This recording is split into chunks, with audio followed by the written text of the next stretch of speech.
Hey, last thing we're going to go over for this first part is going to be Terraform Cloud. I'm going to start using this a lot. I don't use it too terribly much, so it'll be good to kind of go through something I don't even use that often. But you can go to Terraform Cloud, just Google it, or terraform.io/cloud.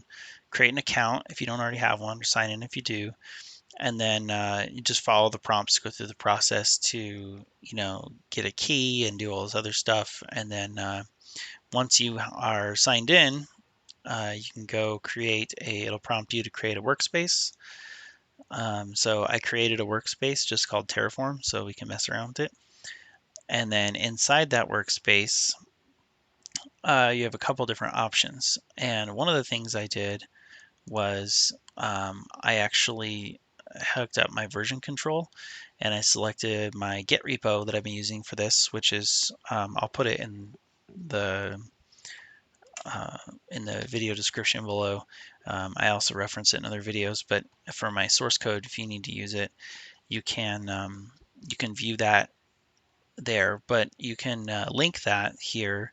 And I have inside of my Terraform repo, I just had the working directory be the single server. So if you've looked at my code before, you'll see in this Terraform repo, I've got an ASG, a Docker Basic, and a single server directory that I kind of work out of for different things. So what I did was I just set a working directory here, and you can change these or whatever.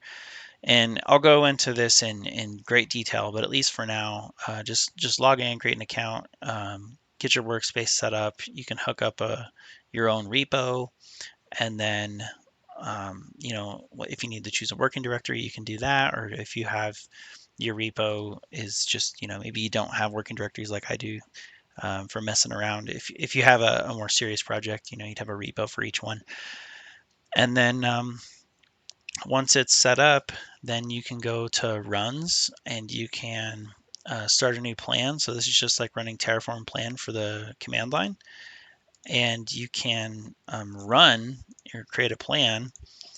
I'll just do a demo here and then there's a plan and a refresh only. I'll just do the plan and it will run Terraform plan just like I was doing from the command line, but it does it from the cloud, which means the cloud creates a state file and a lock file and all that stuff here. And I'm going to do a whole section. Part two is going to be nothing but just Terraform state. So you really understand how that works. But yeah, it'll go ahead and do this Terraform plan. It's kind of doing the refresh right now to figure out what exists in my account. The one thing I did do is inside to make this work, inside my variables, I put my AWS access key and my AWS secret access key. I created a new one, a unique one, just for this Terraform Cloud. So you'll need to make sure you have these marked as sensitive and put them in so they're encrypted and that nobody can see them. And it will use that to authenticate into your AWS account. So for this run, I've got this planned. It's planning to create an instance, a web server. I can look at my outputs. It's going to give me my DNS, just like it shows in my file, in my code here under, yeah, where are you at? This guy. So here's my instance, my security group, and then I've got my outputs here. So in the cloud, at least, I've got my instance, I've got my security group, I've got my DNS, everything looks good, right? So I'm going to confirm and apply. And then just like you would comment something, I can comment that here, which is kind of nice. Demo for web, and then confirm. And then this plan is going to finish, and it will apply the run. So that's your Terraform plan. And then instead of doing just like Terraform apply, it does the Terraform plan, and then once you agree to that, then it'll do the application. So I can see the security group was created. I got the ID right here, and then I get my instance. And you can expand these as well and get more information. It basically tells you the same thing it tells you in the console, but you have kind of a self-service place where you can do this. So if you don't want people having to mess with the code or whatever, you can provide this to a developer, and the developer can just go build what they need and tear it down. There's also the ability to destroy and delete things. But yeah, so go ahead and I got a new state file, so now it knows I have all these things built, and the apply was finished and done. You can download the raw log file if you want to, and review the log file if you really wanted to use that for something. There's all kinds of stuff we're going to do with this. This is just the basics. And then I got my output. Here's my DNS name. So I could, as long as Apache's done, go to this DNS name and I should get like a little hello world kind of deal. Yeah, it's not done yet. Oh, refreshing. There it goes. And that's pretty much it. So if you need to build anything and you want to learn how to use Terraform Cloud, I'm still doing a lot of stuff from the command line, which I prefer. But you do need to go through and learn Terraform Cloud because it is part of the tool. It's part of the suite. It's part of self-service. I'm going to understand how to do it.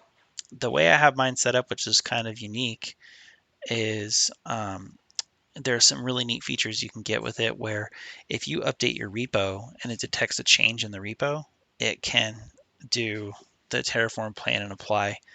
And you start getting into continuous integration of your code from your workstation to Git into the continuous deployment into here. So it's not quite a pipeline. I don't have tests and all this other stuff yet, but we're getting in more and more into automation where I can, make a change to my repo and it triggers here. So there's all kinds of stuff we can do here, and we'll get into that. But this is the basics of Terraform Cloud. It's pretty decent. The UI is pretty good. I don't have any super big complaints or anything. But yeah, so that's it. I'm still waiting for this to be finished, but I'm not too concerned about that. I already know it works. So any questions, let me know. At this point, this is going to be the last video in part 1, and I'm going to move into part 2.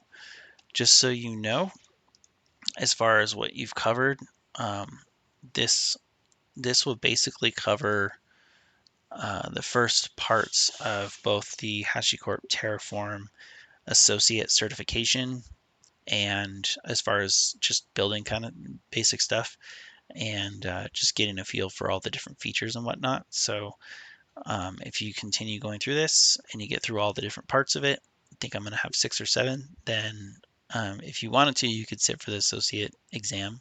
This isn't a certification prep, but I think you could probably pass it once you get through all this stuff. So I guess we'll see. Pepsi Challenge, I'll take it at the end of it and we'll see how it goes. Yeah, if you have any questions, let me know. But if not, that is it.